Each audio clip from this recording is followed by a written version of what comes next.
everyone, it's me, Star Wars, The Force Awakens.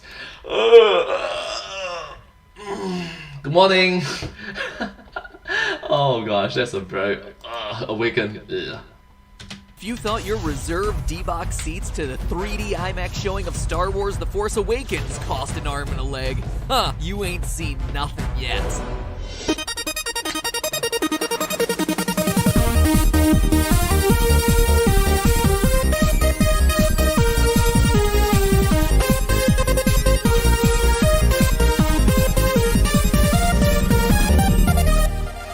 Hello, Internet! Welcome to Film Theory. Hello, Internet. Welcome to Film Theory. Where today, hold on to your fitted Jedi leggings, aka your jeggings. Because we're talking about the Get it, Jedis. economics of building the Death Star. And before you wander away thinking that this is just going to be a bunch of math for the next 15 minutes, well, there's going to be some math, but that math will totally be worth it because by the end of the episode, you're going to learn that there's a force in the galaxy far more dangerous than the dark side. And that force is Market Force. And in the context of that force, the Jedi are far more destructive than the Sith ever will be. Seriously. Get ready to never look at this scene the same way again. It seems like the logical place to start is to figure out how much the Death Star actually costs to make. I mean, this is one massive ship, right? So before we go making any big revelations about Star Wars, we have to get down to nuts and bolts. Literally. According to Wikipedia, the hull of the Death Star is made out of a substance known as quadanium steel. According to the information we have, all the outside parts of the Death Star are made from this steel alloy, which is supposed to be a super strong armor. And while it may be tough, it's not like it's impenetrable or anything. Well, understandably, it is fictional steel, fictional material, like adamantium, vibranium, something like that. Since all the generations of TIE fighters we see in the original trilogy were also made out of this alloy. We also see that it can be blown up pretty much like any other regular ship. So it's a special steel, but since there's not a lot of information on it and it looks and functions a lot like normal metal, in our calculations we're going to just treat it like a regular steel alloy. Fortunately for us, some economics students and fellow Star Warsians at Lehigh University in Pennsylvania actually calculated how much steel it takes to build the Death Star. As with any fictional device that you're trying to bring into the real world, you're gonna face some limitations, and as a result, make some assumptions. For them, they compared the Death Star to what would basically be a battleship, but instead of floating on water, it floats in space. This is pretty rational since they both need to be protected from all kinds of weaponry, both have to be airtight, and they're both weapon platforms that need to be totally self-contained either in the vacuum of space or in the middle of the ocean. Next, they took the dimensions of the Death Star, which according to the Star Wars Encyclopedia and the online wikis is 140 kilometers in diameter, or about 87 miles across. Just to give you some context, that's 1/25th the size of the moon. Next, they scaled everything up from a modern warship to the size of the Death Star, and found that you would need 1.08 times 10 to the 15th tons of steel to construct, as in 1.08 times 1,000,000,000,000,000,000,000,000,000,000. And sometimes this happens with our theories, right? Where the numbers just get so ridiculously big for us to even know what they mean. So let's put this in perspective. Comparing that number to the steel on Earth, it actually doesn't look that crazy. Based on the amount of iron in the planet Earth, iron alloy makes steel, by the way, just so you know, you could actually produce 2 million Death Star shells out of it. Granted, the Earth would literally be mined dry, completely gone, and the core would be gutted, but it seems like producing just one measly Death Star wouldn't be such a big deal. True, it might be possible. That is until you look at how long it actually takes to turn the raw iron into steel. At the current rate Earth produces steel, it would take our planet more than 800,000 years just to get enough for the Death Star. And that's at the current rate, maybe it will shorten over time. It's not even counting all the other components and parts that you'd need for such a massive space station. How long does it take to produce enough steel to build your everyday warship for the ocean? Less than an hour. Okay, so this is gonna be a big project. But it doesn't stop there. Knowing how much steel it takes is all well and good, but you can't just mine a gajillion tons of steel for free. That much steel is gonna need some serious cash. Here's where the numbers get really crazy. Our friends at Lehigh kept researching the stats of the Death Star and were able to calculate that at the price of steel in 2012, 1.08 times 10 to the Which is around, like, what, 9 years ago? Wow, so long ago. 15th tons of steel would cost you about $852 quadrillion.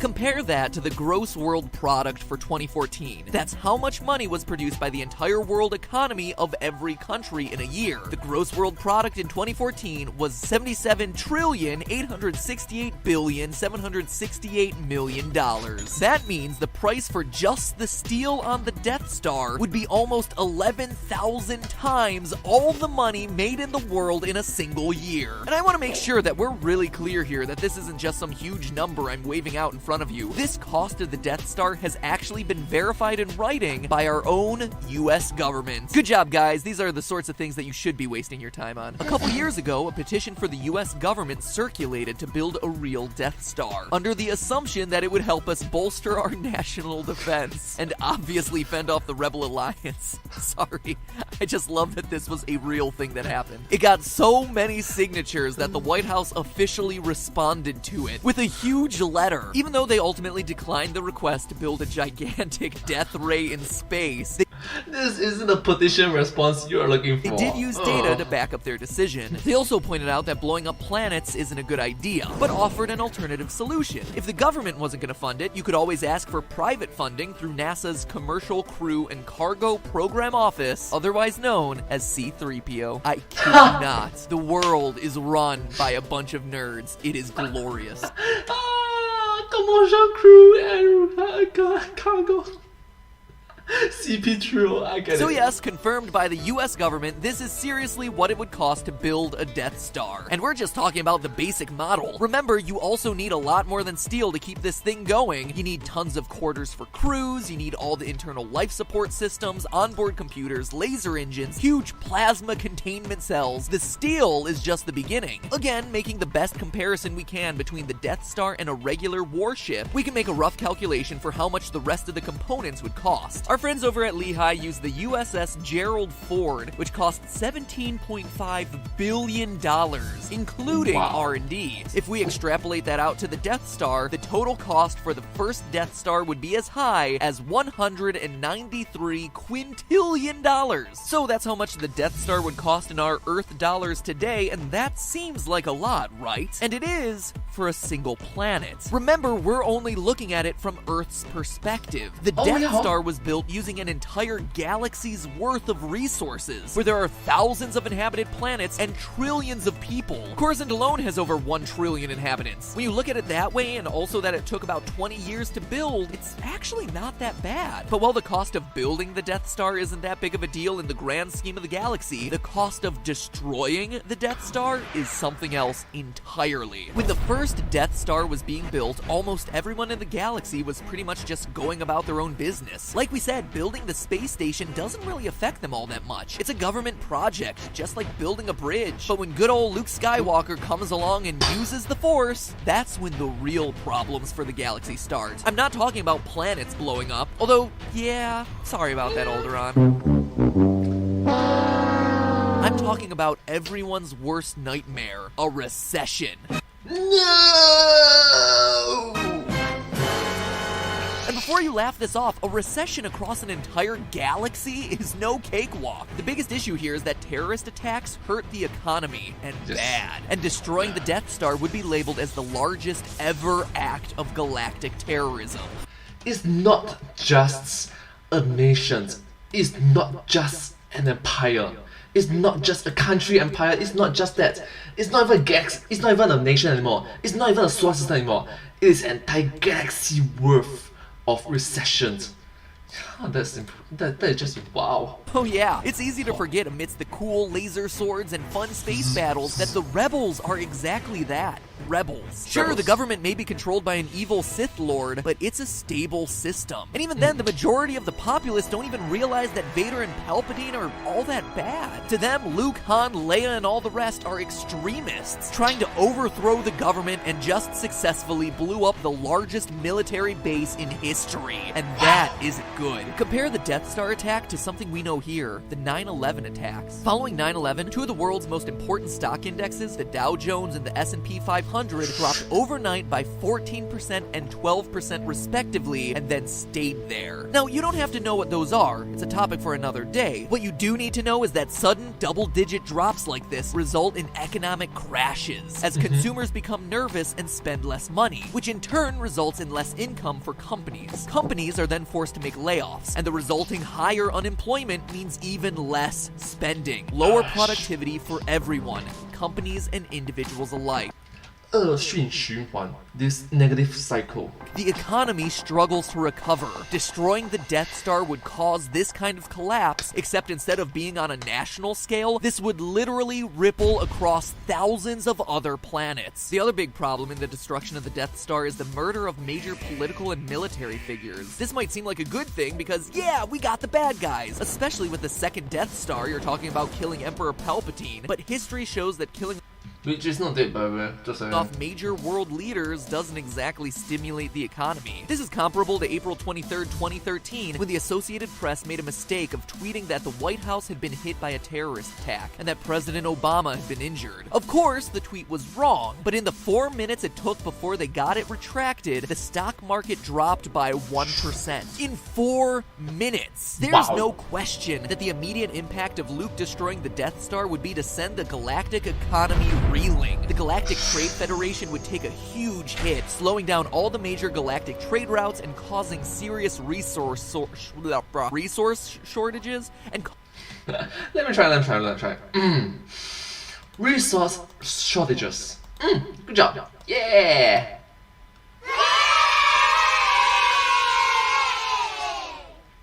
I did good. Thank you. causing serious resource shortages. I cannot say that. I cannot say that for the...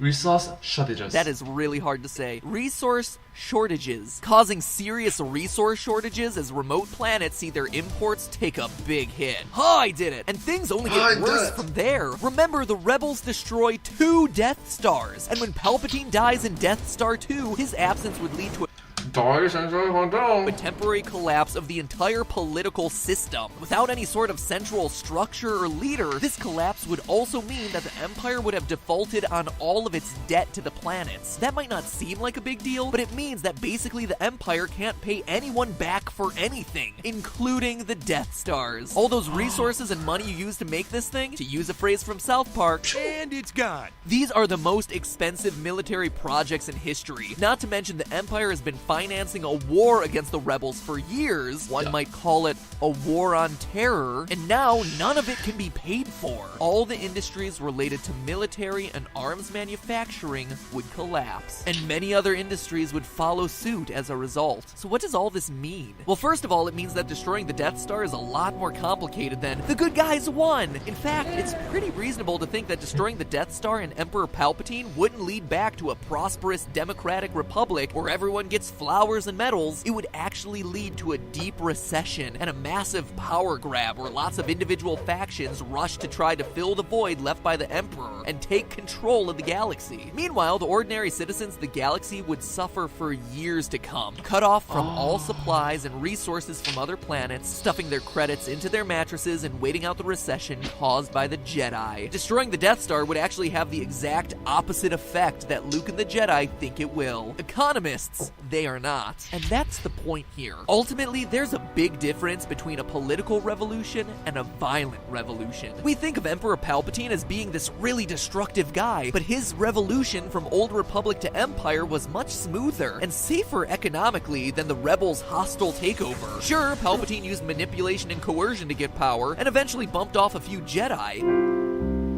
but he pretty much left the galactic population alone in the process. Everyone else was able to live their lives without too much problem. Again, sorry, Alderaan. Bummer for you. The armed and violent coup that the Rebel Alliance performs is much more sudden and ultimately more destructive to more people. Really, if the Rebel Alliance truly wanted to bring peace to the galaxy, a better way of life for everyone, to reform their republic, they will have needed to take a page from the dark side and work a little magic behind the scenes, rather than destroying not just the Death Star, but the whole galaxy's way of life. So what, The Force Awakens takes place 30 years after the original trilogy? Huh, no. Everyone there should be in utter economic devastation. That's the true story of The Force Awakens. But hey, that's just a theory. A film theory. And cut.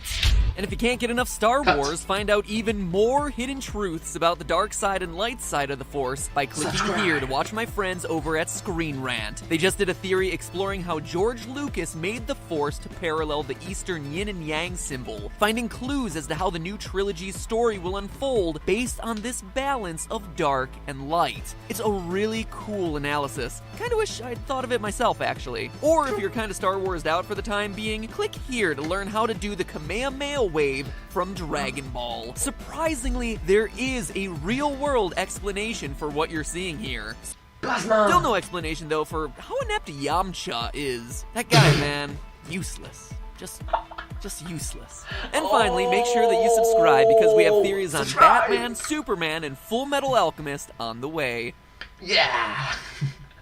So thank you so much. Do subscribe to the Film Theorists. Their videos are amazing. Thank you so much. And if you do like this video, please remember to like, share, and subscribe to my channel. And comment down below if you have anything to share with us. Don't forget to follow my channel, and I sincerely appreciate all of your support and encouraging words for me. Very uplifting and very motivating. Thank you so much. And I hope to see you in my next video. Bye! But hey, that's just a theory, a film theory, and cut.